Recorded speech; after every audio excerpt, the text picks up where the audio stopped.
Register now. Hey guys, what's up? How are you all?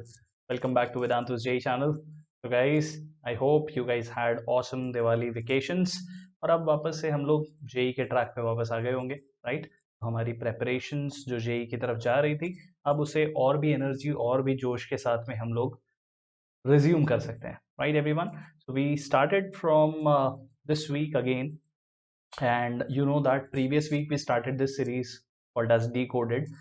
इस series में हम लोग चैप्टर वाइज नहीं, हम लोग टॉपिक वाइज जा रहे हैं और उन सारे टॉपिक्स के ऊपर बात कर रहे हैं जो usually while approaching JEE and different different chapters in it we face a lot of difficulties, right? तो जैसे हम लोगों ने ऑलरेडी प्रीवियस वीक में पोटेंशियल के बारे में डिस्कशन किया था, तो आज हम लोग डिस्कशन करने वाले हैं अबाउट नोडल एनालिसिस मेथड। कुछ स्टूडेंट्स ने इस पर्टिकुलर एनालिसिस के बारे में सुना हुआ होता है, कभी कभी क्वेश्चंस भी अप्रोच किए हुए होते हैं, but a lot of students are not aware about it. And for students who are in 12th standard, this is a topic जो कि आप कैपेसिटर्स और करंट इलेक्ट्रिसिटी में डील कर रहे होते हो। ओके, तो आज मैं नोडल एनालिसिस को आपको एक्सप्लेन करूंगा on the basis of questions which are from current electricity. And बहुत बेसिक लेवल पे एक बात बोल देता हूँ इनिशियली ओनली, जब हम लोग सर्किट सॉल्विंग करते हैं usually we go by the Kirchhoff's current law and Kirchhoff's voltage law, specially KVL Kirchhoff's voltage law और लूप रूल जो होता है उसे अप्लाई करते समय हम लोग बहुत सारे मल्टीपल लूप्स के साथ में काम कर रहे होते हैं। Sometimes the question gets easily solved but sometimes it becomes very difficult to solve it with KVL also, right? तो आज हम लोग समझने वाले हैं वो ऑल्टरनेटिव मेथड जिसकी हेल्प से हम लोग क्वेश्चंस को बहुत इजीली अप्रोच कर सकते हैं wherever there is a node involved. So stay tuned, I'm going to tell you how easily a circuit solving can be done by very easy method of nodal analysis. Okay, so stay tuned. And for those people who are new on the channel, let me start off with my introduction as always. So people, this is me, your Suri sir, and I am a BTech from IIT Bombay. और इस channel पे मेरी army मुझे मुगैम्बो बुलाती है। Why? Because when you will crack the examination of JEE or NEET for that matter, Mogambo खुश होगा। Okay, and guys, if you are new on the platform, go ahead, press the like button and do subscribe to the channel and also the bell icon so that whenever your Mugambo comes live, you get the notification. बहुत सारे amazing चीज़ें हम लोग करने वाले हैं नवंबर month में। Already decoded series is going on, one shot series is going on. जैसे ये दोनों सीरीज कंप्लीट हो जाती हैं, from December onwards your most awaited sprint will start and let's say fingers crossed that January month में JEE 2021 is going to happen. Okay guys, so you don't want to miss out on any of those things and the informative, academic, as well as all the fun sessions that we do here. You don't want to be missing out on all that, so that's why go ahead and subscribe to the channel. Okay people, uske alawa if you are not aware guys, Vedantu has its own platform jahan pe thousands and lakhs of students have been preparing during this lockdown and before that also. In fact, a lot of students have cracked JEE and NEET from Vedantu by studying online, by studying at the comfort of their own home as well. So guys, how can you take the advantage of Vedantu's own platform, which we call as Wave? Let me introduce you to that. So guys, जो वेदांतु का platform है जिसे हम wave बोलते हैं, somehow you can say that this is the overall visualization, somewhat this is how it looks like, and this is where you are able to see the teacher while he or she is teaching. आप अपने doubts उनसे पूछ सकते हो, आप उनके साथ interact कर सकते हो, अपने क्लासमेट्स के साथ इंटरेक्ट कर सकते हो, और यहाँ कॉन्सेप्ट्स का एक्सप्लेनेशन हो रहा है and everything which is happening in this session is happening live as it happens in a physical classroom. ठीक है बच्चों, और जिस पॉइंट ऑफ व्यू से आप इसे ज्वाइन कर सकते हो उसके लिए एक सब्सक्रिप्शन प्लान है जिसे हम वेदांतु प्रो बोलते हैं, और वेदांतु प्रो सब्सक्रिप्शन प्लान जो है I call it a one stop solution. And why so is, उसके लिए मैं आपको पहले सारे बेनिफिट्स एक बार गो थ्रू कर देता हूँ so that you understand why Vedantu Pro could be a very helpful thing for you.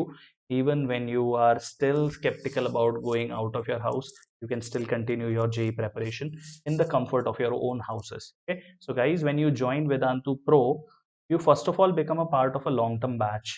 आप एक लॉन्ग टर्म बैच में अपनी JEE या नीट की तैयारी कंटिन्यू करते हो there are a lot of teachers in Vedantu, but on an average around 20 teachers are going to be there with you in this journey, solving your doubts and difficulties, and they are one of the most experienced people you will come across from the field. Okay, and you know that during your preparation you're required to solve a lot of questions and assignments. You don't have to purchase any separate books when you join Vedantu. You get the access of repository, huge repository is there, 10,000 plus questions are there. आपको ये सारे questions access करने मिलते हैं बच्चों, तो आपको कोई और study material अलग से purchase करने की ज़रूरत नहीं पड़ती है. उसके अलावा one very big dilemma that we as teachers face on YouTube is to teach you in English, और या फिर हम आपको हिंदी में पढ़ाएं. तो ये प्रॉब्लम वेदांतु प्लेटफॉर्म पे सॉल्व हो जाती है, because here you are able to study with the comfort of your own language. If you are comfortable in English, you can go with English as a communication language batch और Hindi as a communication language batch में आप जा सकते हो. के अलावा दोस्तों बहुत बार आपको किसी चैप्टर को जब रिवाइज करना होता है तो we are force to watch the recorded sessions, या हमें खुद से बुक से पढ़ना पड़ता है. बट वेदांतु में आने के बाद में you don't have to ever watch recorded sessions if you want to revise a session, because you can always attend the live micro courses of any chapter of your choice that you want to revise. Okay, है ना awesome चीज.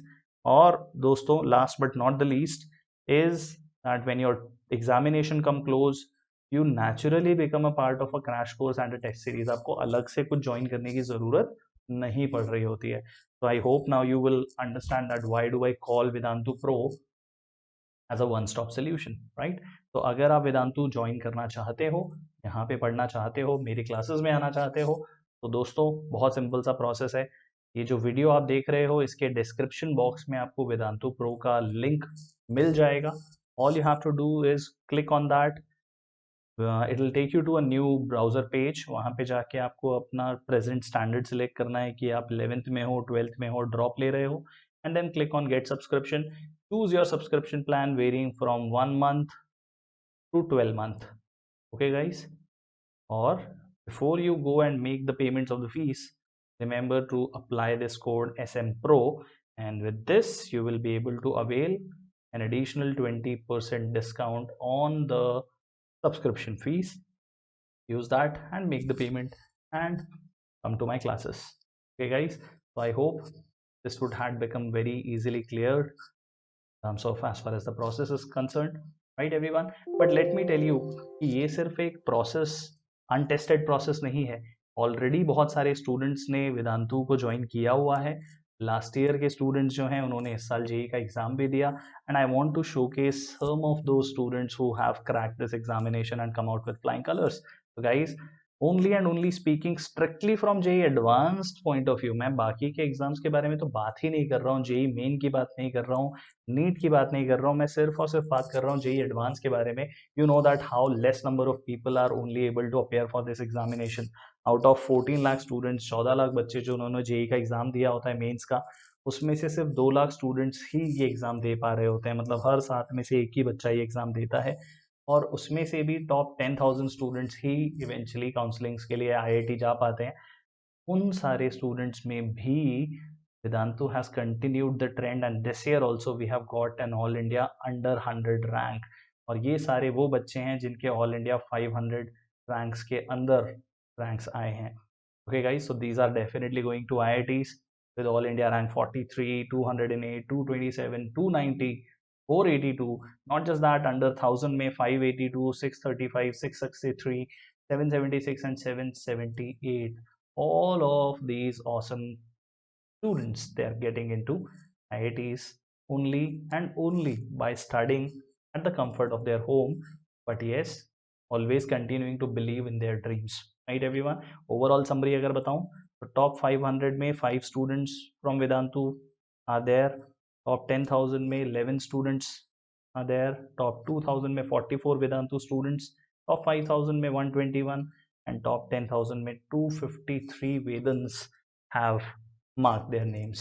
Okay guys, so I hope in statistics से आपका थोड़ा confidence improve हुआ होगा कि आप अपने घर पे भी रह के अपने जेई के ड्रीम को रियलिटी में कन्वर्ट कर सकते हो. Okay guys, so do not think for a moment that you can not crack this examination and do not think that adverse situation is what you are going through. Right, your situations are not adverse. We are there to help you out and you can crack this examination. Okay people, तो चलो उसी सिलसिले को आगे बढ़ाते हैं और आज हम लोग बात करने वाले हैं एक ऐसे ही मेथड के बारे में जो हमें बहुत चैलेंजिंग से करंट इलेक्ट्रिसिटी या फिर कैपेसिटेंस के क्वेश्चंस को सॉल्व करने में हेल्प करता है and we call it nodal analysis. Okay, so guys आज उसे डिकोड करेंगे. Before we decode the nodal analysis method, because it's a problem solving method, कुछ प्री रिक्विजिट्स हैं वो हमें मालूम होने चाहिए और those are your loop rule and junction rule. तो पहला है junction rule which we also call as KCL. KCL के अकॉर्डिंग दोस्तों बहुत ही सिंपल सा रूल है because it is called as junction rule और नोडल रूल ऑल्सो. तो यहाँ पे अगर किसी सर्किट में एक जंक्शन फॉर्म्ड है, junction is basically formed by multiple branches. तो अगर मान लो KCL को डिफाइन करना है या वापस से सिंपल वर्ड्स में समझना है, तो it says that the total amount of incoming current at a junction is going to be equal to the total outgoing current from that junction. Yeah, total algebraic sum of a current at a junction is always going to be zero. Okay, and that junction is basically your node. So we can say that I1 plus I2 is your incoming current will be equal to I3 plus I4. ठीक है, ये algebraically अगर हम incoming currents को positive और outgoing current को negative बोलेंगे तो I1 plus I2 plus I3 plus I4 will be equal to 0. But remember this is at the node at the junction और यही हमें आगे जाके नोडल एनालिसिस के फॉर्म में अप्लाई करना भी होगा.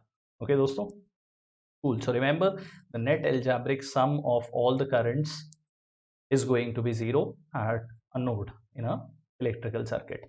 Okay? उसके अलावा KVL की नॉलेज हमें सिर्फ होनी चाहिए. हमें नोडल एनालिसिस के लिए KVL कभी भी अप्लाई नहीं करना पड़ रहा होता है. सिर्फ ये बात याद रखनी है कि जो भी net value of voltage drop होती है, total value of potentials in a given loop, the summation of that, the algebraic summation of all those values is always going to be 0.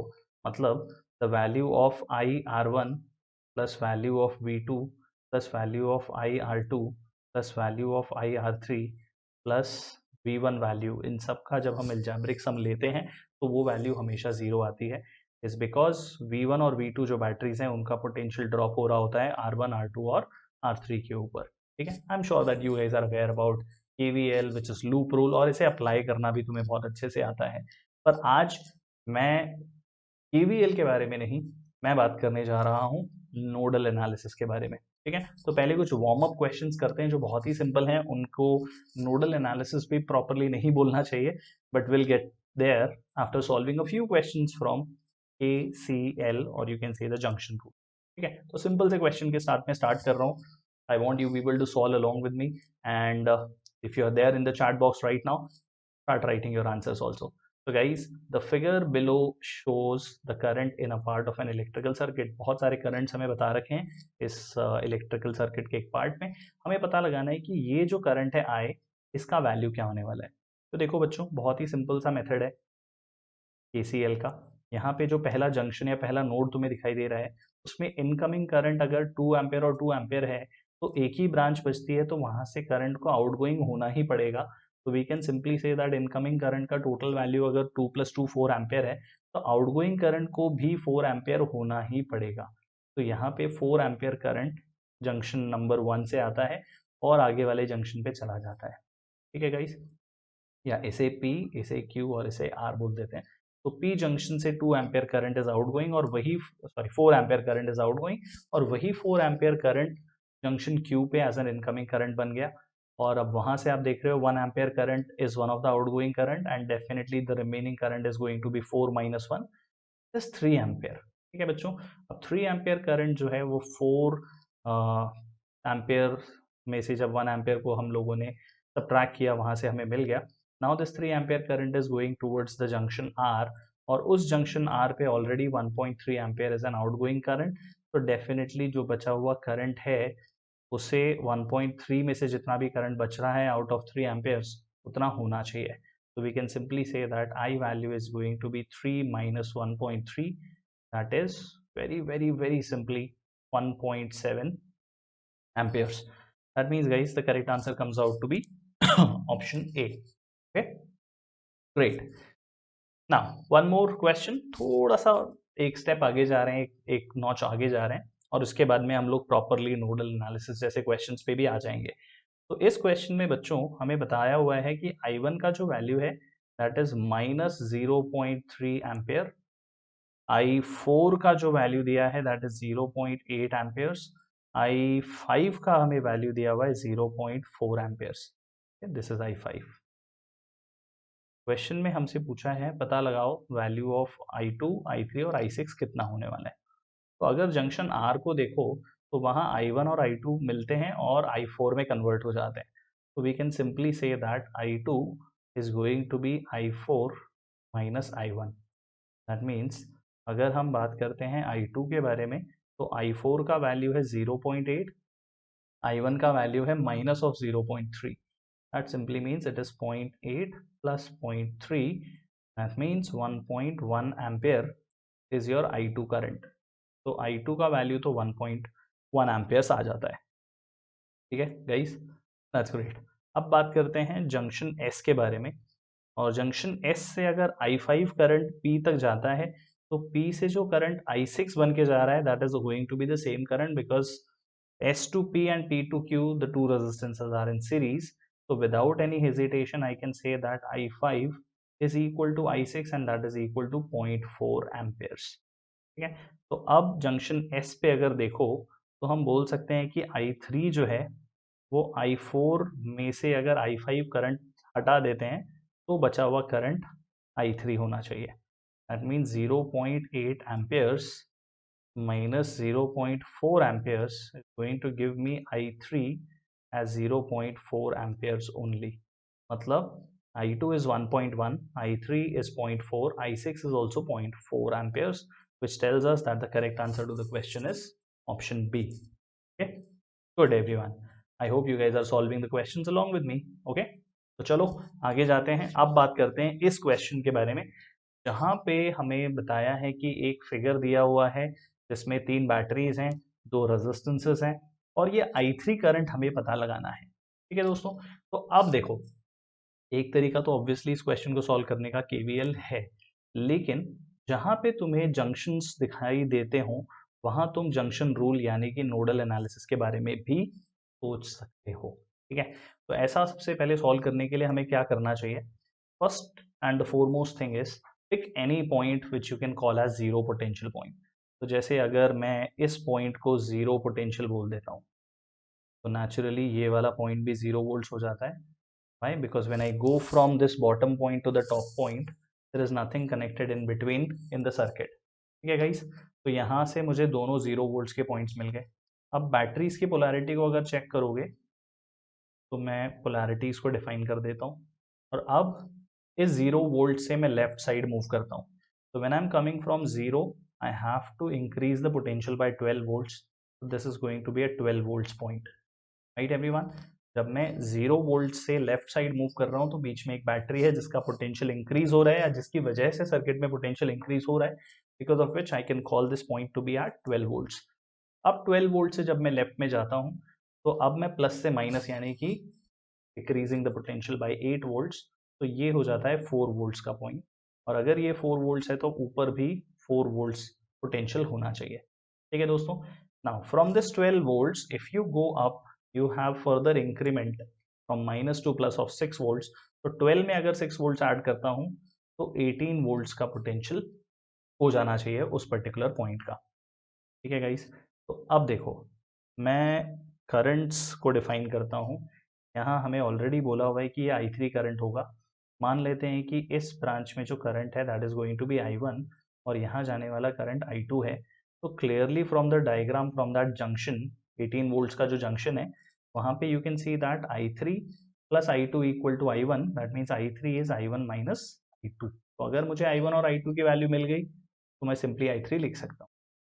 Right, that is what is junction rule simply. तो अब अगर मैं I1 को लिखना चाहूँ, look at this branch guys, मैं इस branch की बात कर रहा हूँ।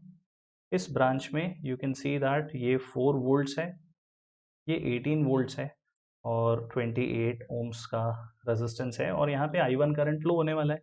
बोल सकता हूँ कि I1 जो है that is going to be the potential difference 18 minus 4 divided by the resistance, that is 28, right guys? I equal to V by R in any branch, so this is 14 by 28, that means this is half of ampere। ठीक है बच्चों, इसी तरीके से अगर हम दूसरे वाले पोर्शन को देखते हैं तो 18 वोल्ट से 0 वोल्ट्स के बीच में एक 54 ओम्स का हमने रेजिस्टेंस लगाया हुआ है और वहाँ I2 करंट फ्लो होता है, तो I2 का वैल्यू हो जाएगा 18, that is the voltage difference 18 minus 0 divided by the resistance 54, that is 1 by 3 amperes। ठीक है बच्चों, तो अब मैं बोल सकता हूँ I3 which is I1 minus I2, तो अब मेरे पास I1 का वैल्यू है that is half और I2 का वैल्यू भी हमने निकाला हुआ है that is 1 by 3, तो ये वैल्यू सिंप्लीफाई करने पर आ जाती है 3 minus 2 in the numerator that is 1, in denominator it is 6, तो सिंपली I3 का वैल्यू हमें मिल जाता है as option D, that is 1 by 6 ampere. ठीक है गाइस, मतलब ये बहुत ही प्रिलिमिनरी लेवल पे मैंने आपको नोडल एनालिसिस अप्लाई करके दिखाया है। नोडल एनालिसिस में आप कुछ नहीं कर रहे हो, आप एक नोड को सिलेक्ट करते हो। जैसे यहाँ पे जो नोड हमने सिलेक्ट किया वो 18 वोल्ट्स वाला नोड है और वहाँ पे हमें या तो पोटेंशियल का वैल्यू पता नहीं होता है, मोस्ट ऑफ द टाइम हमें पता नहीं होता है, अगर पता होता है तो हमें सिंपली वहाँ पे KCL अप्लाई करना होता है which is your junction rule. ठीक है, अब आने वाले क्वेश्चंस में आप किसी भी नोड पे पोटेंशियल का वैल्यू अननोन होने की वजह से उसे कैसे सिंप्लीफाई करके नोड का पोटेंशियल हम पता लगाएंगे और नोड का पोटेंशियल पता लगने के बाद में उसके आसपास के जो ब्रांचेस हैं उससे कनेक्ट होने वाले जो ब्रांचेस हैं उनमें फ्लो होने वाला करंट हम पता लगा पाते हैं। Let's have a look at this. Now look at this question guys. इस क्वेश्चन में हमें बताया गया है कि एक सर्किट है जिसमें 3 रेजिस्टेंस दिए हुए हैं, 2 बैटरीज लगी हुई हैं और क्वेश्चन चाहता है कि हम लोग I1 जो करंट है उसका वैल्यू पता लगाएं। ठीक है, तो मैं सबसे पहले क्या करूंगा, हमेशा नोडल एनालिसिस में मैं चेक कर लेता हूँ कि नोड्स क्या क्या हैं। एक तो मुझे ये नोड ए दिखाई देता है, दूसरा नोड मुझे बी दिखाई देता है। ठीक है बच्चों, तो नोड ए का जो पोटेंशियल है मैं उसे 0 वोल्ट्स डिफाइन करता हूँ, तो ये भी 0 वोल्ट्स हो जाएगा और ये भी 0 वोल्ट हो जाएगा। ठीक है, अगर 0 वोल्ट से मैं लेफ्ट साइड मूव करता हूँ तो 40 वोल्ट्स का पोटेंशियल इंक्रीज होता है, जबकि यहाँ पे अगर मैं 0 वोल्ट से लेफ्ट मूव करता हूँ तो 80 वोल्ट्स पोटेंशियल ड्रॉप होता है, तो इसीलिए माइनस 80 वोल्ट्स हो जाता है। नाउ गाइस, एट बी जो पोटेंशियल है वो हमें नहीं पता है, तो मैं एक काम करता हूँ, उस पॉइंट का सीधा मैं पोटेंशियल ही डिफाइन कर रहा हूँ as x which I do not know. ठीक है, now what will I do, I will say that the total current at x I1 plus I2 plus I3, the algebraic sum of that should be equal to 0। तो अगर हम I1 को देखें तो I1 is going to go between X and 0 volts, I2 is going to go between X and minus 80 volts, and I3 is going to flow between X and 40 volts। तो I1 हम लिखेंगे, हमेशा लिखते समय X को highest potential point मान लेते हैं, तो मैं हमेशा लिखूंगा X minus the other potential point. ठीक है बच्चों, तो अगर मैं x माइनस 0 लिखूं तो x minus 0 divided by 30, this is your I1 current. Current will always flow from higher to lower potential, तो मैं मान रहा हूं कि I3 ऐसे जाने वाला है, I1 ऊपर जाने वाला है, I2 नीचे जाने वाला है, तो x minus 0 by 30 is basically potential drop divided by resistance, plus I2 क्या होगा, x minus 80, x minus minus of 80, that means x plus 80 divided by the resistance that is 40। तो बच्चों मैंने actually x minus potential drop किया है, लेकिन potential drop का value लिखते समय यहाँ पे माइनस 80 वोल्ट्स है, तो x minus of minus 80 will become plus 80 divided bye 40, and middle branch में x minus 40 divided by the resistance that is 40। तो पहले जीरोस को कैंसिल करते हैं और ये सारे वैल्यू जीरो से इक्वेट भी होंगे, this what we are writing here. Okay guys, तो एलसीएम लेता हूँ, 4x plus 3x plus 3 8 24 plus 3x minus 120, this whole value will be equated to 0। सारे एलसीएम्स जो लिए हमने that will eventually go to the right hand side to become 0, right everyone? So I have 10x plus 120, तो जब मैं right hand side लिखूंगा तो minus 120 और x का वैल्यू मुझे मिल जाता है माइनस ऑफ 12 वोल्ट्स। सिंप्लीफाई करने पर x का वोल्टेज वैल्यू मिल गया and that is minus 12 volts. तो नोड का हमने पोटेंशियल पता लगा लिया है, that is the second part of the question. First part was to define all the points with potential values and apply KCL, and in that process we found out the value of the node potential। अब node potential पता लग गया है और I1 पता लगाने बोला है। तो I1 पता लगाने के लिए all you have to do is write x minus 0 by the resistance, that is 30। so this is minus 12 divided by 30, or I can say it is minus 4 by 10, or simply minus 0.4 amperes, right everyone? I hope you guys are getting it. Correct answer comes out to be option A. Not just I1, now you can find out I2, I3 and any of the other currents if there were possibly present there। I1 plus I2, I2 plus I3, ये सारे values भी हम पता लगा सकते हैं। Okay बच्चों, we got the answer। Again repeating, what we have to do, initially you have to define zero potential point, any randomly chosen point, और जितने ज़्यादा पॉइंट्स जो अवेलेबल हैं उन सब के पोटेंशियल्स पता लगाने की कोशिश करते हैं। Node point most of the time as I said will be unknown in terms of potential, so we will try to find out the potential of that by using KCL, that is junction rule, and once we get the node potential, after that I1, I2, I3 can be easily write down or written। okay cool। एक बार और apply करके देखते हैं। यहाँ पे हमें question में पता लगाने बोला है कि अगर हम स्विच S को क्लोज कर देंगे तो करंट I का वैल्यू क्या हो जाएगा। तो अगर C पॉइंट का जो पोटेंशियल है that is X, C is your junction, right, you can see that वहाँ पे मल्टीपल ब्रांचेस आके मिल रही हैं। सबसे पहले तो मैं बोलूँगा कि eight C I1 plus I2 plus I3 का वैल्यू 0 है and I am considering X is the highest potential always, it will not change the answer, it will not alter my answer anywhere.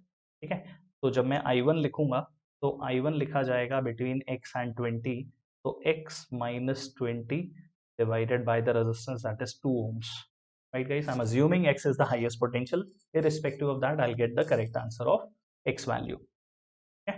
so x minus 20 by 2, that is I1, I2 हो जाएगा x minus 10 by 4, and last, that is I, is x minus 2, sorry, x minus 0, because this is x, this is 0 volts, so x minus 0 by 2, this value whole I1 plus I2 plus I3 should be equal to 0। तो ये I1 है, ये I2 है और ये I3 लिखा हुआ है। ठीक है बच्चों, तो now taking LCM, I will have 2x minus 40 plus x minus 10 plus 2x will be equal to 0, which means 2x plus 2x plus x, that is 5x, and minus 50 equal to 0, that gives me x equal to 10 volts। ठीक है, as expected current I1 and I2 are approaching towards C, तो C का value जो potential का है, x का value वो 20 से कम आना चाहिए था, राइट। तो guys now we have the value of x और हमें I पता लगाने बोला है। बाय द वे I2 का वैल्यू 0 आ जाएगा because x is also 10 volts, no potential drop at all। तो I will be equal to x minus 0 by 2 is simply 10 by 2, और बहुत ही सिंपली आंसर आ गया 5 amperes। तो guys I hope you are finding this doable and easy. अगर topic समझ में आ रहा है, नोडल एनालिसिस का एप्लीकेशन अगर समझ में आ रहा है, so do tell me in the comment section if you guys are able to understand this process. Okay, बहुत ही इंपॉर्टेंट है at times when you come to questions which are going to be solved very easily with the help of nodal analysis। okay? चलो और question देखते हैं। In this one we have a given circuit, we have to find out the current in the 2 ohm resistance as shown in the figure। तो हमें 2 ohms resistance में ये I current का value पता लगाना है। ठीक है, तो चलो स्टार्ट करते हैं। यहाँ से सबसे पहले 0 वोल्ट्स पर पॉइंट डिफाइन कर देता हूँ। तो ये देखते जाओ, जिन ब्रांचेस में कोई भी एलिमेंट नहीं आता है वहाँ के पोटेंशियल्स हमेशा सेम रहते हैं। तो यहाँ तो जैकपॉट हो गया, हमें 4 ऐसे पॉइंट्स मिल गए जो 0 वोल्ट्स में हैं। ओके, तो यहाँ से 0 वोल्ट से अगर मैं ऊपर जाऊँगा तो पोटेंशियल इंक्रीज हो रहा है, माइनस से प्लस जा रहा हूँ तो ये 10 वोल्ट्स हो गया। यहाँ 0 से अगर मैं आगे जा रहा हूँ तो फिर 4 वोल्ट्स इंक्रीज करना पड़ेगा, तो ये 4 वोल्ट्स हो गया। ठीक है बच्चों, और ये पॉइंट है जंक्शन, जहाँ पे पोटेंशियल हमें नहीं मालूम है, दिस इज एक्स, और यहाँ प्लस और माइनस, तो एक्स से जब मैं राइट साइड जाता हूँ तो पोटेंशियल जो है it is going to drop by 2 volts, तो ये x माइनस टू हो जाता है। ठीक है बच्चों, तो अब मान लेते हैं यहाँ पे I1 करंट फ्लो होगा, यहाँ I2 करंट फ्लो होगा, I ऑलरेडी मेंशन्ड है, तो यहाँ I3 करंट फ्लो होगा। तो I am saying that at x I1 plus I2 plus I3 plus I value should be equal to 0, और हमें पता लगाना है value of I, as simple as that. तो अगर मुझे x का वैल्यू मिल गया तो x minus 10 divided by 2 ohms is going to be the value of the current I। तो सबसे पहले I1 लिखता हूं, assuming x is the highest potential in this node। okay, तो x minus 0 by the resistance that is 2। I2 में लिखूंगा x minus 4, है ना, 4 volts डिवाइडेड बाई 2। I3 होगा, I3 फ्लो हो रहा है इस रेजिस्टेंस पे, तो x minus 2 minus 0, तो x minus 2 by 2, and last is your I, that is x minus 10 by 2 equated to 0। okay, so सारे denominators same हैं, तो x plus x plus x plus x becomes 4x, this is minus 4 minus 2, that is minus 6, minus 6 and minus 10, that is minus 16, right hand side लेके जाओगे 16, तो x value आती है 4 volts। तो हमें x का वैल्यू मिल चुका है दोस्तों। अब हम लोग I का वैल्यू बहुत इजीली लिख देंगे, I value is going to be x minus 10 by 2, which is 4 minus 10 by 2, और सिंपली माइनस 6 बाई 2, और minus 3 amperes. Minus sign is indicating that the direction of the current which is given in the circuit is wrong. Current will actually flow from 10 volts to 4 volts, very obviously, because current always flows from higher to lower potential. So guys, magnitude wise, yes, the correct answer will come out to be option B। Okay guys, now in this question what we have to do, we have to find out the potential of the junction itself। तो देखो यार, इस question में अगर हम फिर से nodal analysis के बारे में सोचें, again repeating that you can think of applying KVL also, but as we are learning nodal analysis, तो वो कैसे अप्लाई करते हैं, उसके लिए the only requirement is to have a node or a junction involved in the question। okay, तो यहाँ पे इन पॉइंट्स को मैं 0 वोल्ट्स का पॉइंट डिफाइन कर देता हूँ। if this is 0 volt, this naturally becomes 2 volts because I'm going from minus to plus here, और ये जंक्शन है, इसका अननोन पोटेंशियल x है, तो यहाँ प्लस से अगर मैं नीचे माइनस पे आऊँ तो x माइनस 10 वोल्ट्स हो जाएगा। अब अगर इस वाली ब्रांच को ध्यान से देखो ना दोस्तों, तो you have 4 volts and 2 volts की दो अपोजिंग बैटरीज, एंड ऑब्वियसली उसमें से 4 वोल्ट्स की बैटरी जीत जाएगी, और 2 ओम्स और 2 ओम्स को अगर देखोगे so you have effectively 4 ohms का रेजिस्टेंस। तो एक काम करते हैं, इस पूरे सर्किट को, इस ब्रांच को हम लोग वापस से रिवैम्प करते हैं और कुछ इस तरीके से उसे रिप्रेजेंट करते हैं। तो देखो, ये बन गया 4 ओम्स और ये हो गया 2 वोल्ट्स का बैटरी, 4 और 2 में से 4 वोल्ट्स की बैटरी डोमिनेट करेगी, इसीलिए polarity according to this battery मिलती है हमें। ठीक है गाइस, तो ये हो गया हमारा 0 वोल्ट्स पोटेंशियल, ये सारे पॉइंट 0 वोल्ट्स के हैं, ये 0 वोल्ट डिफाइन कर दो, 4 एम्पियर्स 4 ओम्स का रेजिस्टेंस है, x is the junction potential, ऊपर जाऊंगा तो x प्लस 2 हो जाएगा, नीचे आने पर ये पॉइंट x माइनस 10 जो कि यहाँ भी लिखा हुआ है, and this one is 2 volts. ठीक है, तो अब मुझे क्या करना है, एट x जंक्शन रूल अप्लाई करते हैं कि I1 plus I2 plus I3 का वैल्यू 0 होना चाहिए। तो I1 जो है that is flowing in this 2 ohms resistance, that is x minus 10 minus 0 by 2, that is I1। I2 लिखेंगे तो x minus 2 by 2, last is I3, I3 is flowing in this, that is x plus 2 minus 0 by 4, and this should be equal to 0। तो अगर simplify करूं तो 2 से multiply करना चाहिए, I have 2x minus 20 plus 2x minus 4 plus x plus 2, this should be equated to 0। So 2x plus 2x plus x becomes 5x, I have 20 minus 20 minus 4 is minus 24 plus 2, so minus 22 equated to 0, so 5x is equal to 22, and X comes out to be 22 by 5 volts as the value of the potential of the junction, 22 by 5 volts. And according to this, the correct answer becomes option D. Goes without saying कि अब हम I1, I2 और I3 की individual values पता लगा सकते हैं. As you can see, this is I1, this is I2, and this is I3. Okay, guys. So I hope nodal analysis method पसंद भी आया होगा और समझ में भी आया होगा. अगर मेथड समझ में आया, क्वेश्चन अच्छे लगे, तो do hit the like button to the video, and more importantly tell me in the comment section if you enjoyed solving these questions with me and if you have understood the nodal analysis, right? So guys, this is where nodal analysis, the decoding part, comes to an end. If you are new to the channel and want the study material from us, ये session के PDF notes भी अगर आपको चाहिए, तो all you have to do guys, go on our telegram group. YouTube channel का जो Telegram group है उसको आप ज्वाइन कर सकते हो. वहाँ पे हम स्टडी मटेरियल प्रोवाइड करते हैं. जो हमारी वन शॉट सीरीज़ है उसके असाइनमेंट्स के सोल्यूशन हम वहाँ पे अपलोड कर रहे होते हैं, और डेली चैनल पे क्या हो रहा है वो भी आपको वहाँ पता लग जाता है. Okay guys, so do not want to miss out on this. I'm on the telegram group as well.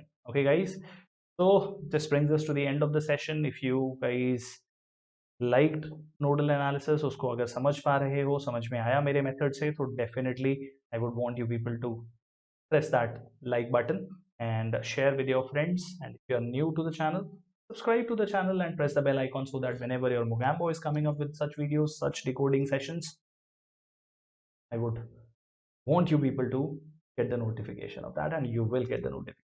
Okay guys, now before I sign off, I have to tell you one very important information. इस video के description box में एक Google form है which goes by the name decoded for you. तो अगर आप decoded series में किसी पर्टिकुलर चैप्टर के किसी टॉपिक को समझना चाहते हो with the help of all these examples that we are doing, do fill that form and let us know. हम लोग पिक करेंगे उन टॉपिक्स को जो सबसे ज़्यादा स्टूडेंट्स को बॉदर करते हैं. That's how we are going to design this decoded series for you guys. Okay everyone, so I hope you guys will get a hang of that Google form, and all the important relevant links are also available in the description box. Okay, so people, I'll take your leave now. I'll see you very soon with another decoded session. Till then, take care. Bye bye.